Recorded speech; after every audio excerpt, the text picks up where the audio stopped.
महाभारत ऐसा महाकाव्य है जिसमें कई छोटी बड़ी शिक्षाप्रद घटनाओं का जिक्र है।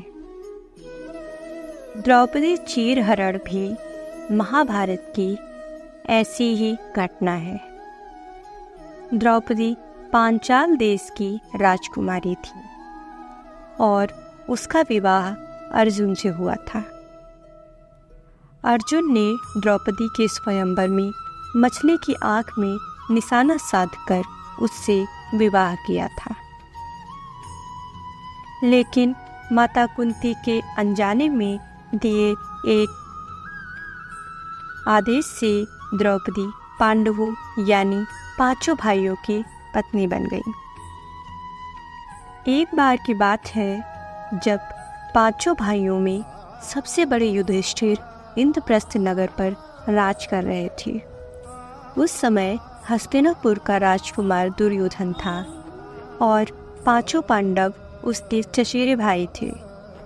दुर्योधन कौरवों में सबसे बड़ा था और अपने चचेरे भाइयों यानी पांडवों से जलता था।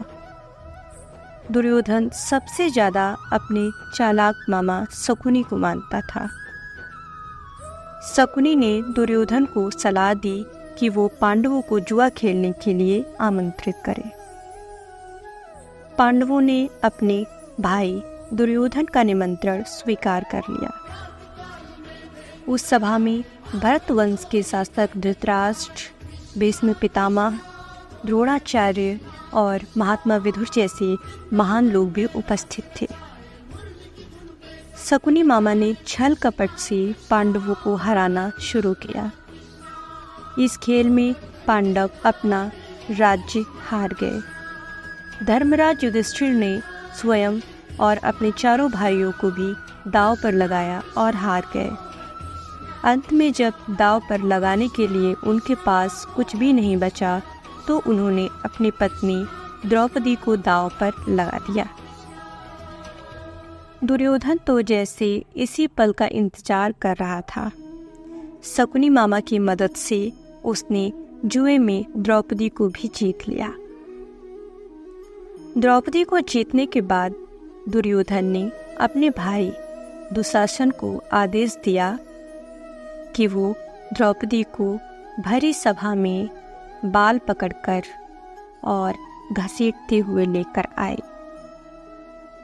भाई से आज्ञा मिलते ही दुशासन द्रौपदी के कक्ष में गया और उसे सभा में चलने को कहा। रानी द्रौपदी बहुत ही स्वाभिमानी और पतिव्रता स्त्री थी, इसलिए उन्होंने दुशासन के साथ चलने से मना कर दिया।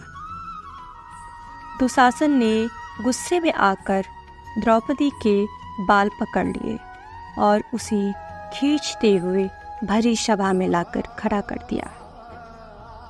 दुर्योधन ने दुशासन को आज्ञा दी कि वो द्रौपदी को भरी सभा में निर्वस्त्र कर दे। दुशासन ने जैसे ही द्रौपदी के वस्त्र को हाथ लगाया, द्रौपदी ने श्री कृष्ण को मदद के लिए पुकारा। श्री कृष्ण अपने भक्तों को कभी नाराज नहीं करते। कृष्ण ने जब द्रौपदी की करुण पुकार सुनी तो उन्होंने द्रौपदी की साड़ी को बढ़ाना शुरू कर दिया। दुशासन द्रौपदी का चीर खींचता रहा, लेकिन वो जितना खींचता वस्त्र उतना बढ़ता जाता। अंत में दुशासन थक कर हार गया, किंतु द्रौपदी का वस्त्रहरण नहीं कर सका। ऐसा कहा जाता है महाभारत युद्ध के पीछे सबसे बड़ा कारण द्रौपदी चीरहरण ही था। इसीलिए कहते हैं कि औरत हमेशा महान थी, महान है और हमेशा महान रहेगी।